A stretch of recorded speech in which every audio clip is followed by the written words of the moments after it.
வணக்கம். என் உயிரிலும் மேலான மாணவ செல்வங்களுக்கு இப்ப ரீசெண்டா அந்த வர புதிய வகை கொரோனா வைரஸ் உலகை மிக மிக வேகமாக அச்சுறுத்தல் பண்ணிட்டு இருக்கு. கிட்டத்தட்ட பல மடங்கு, அதாவது 50க்கு 50% ஒவ்வொரு நாளுக்கும். இப்ப நீங்க 50 இருக்குன்னா நாளைக்கு 100, நாளைக்கு 100 இருக்குன்னா அடுத்த நாள் 200.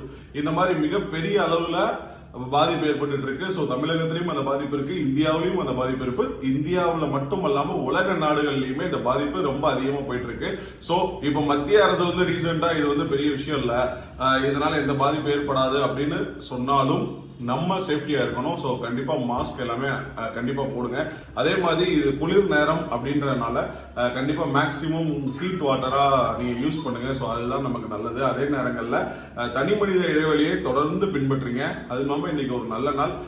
இன்னைக்கு கிறிஸ்துமஸ் பண்டிகை கொண்டாடவிருக்கும் கிறிஸ்துவ நண்பர்களுக்கும் மற்றும் அனைவருக்கும் எனது இனிய கிறிஸ்துமஸ் தின வாழ்த்துக்களை தெரிவித்துக் கொள்கிறேன்.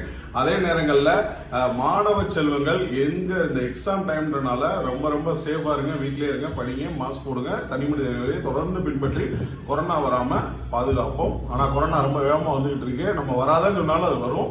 அதனால இருந்தாலும் நம்ம சேஃபா இருக்கணும். தேங்க்யூ.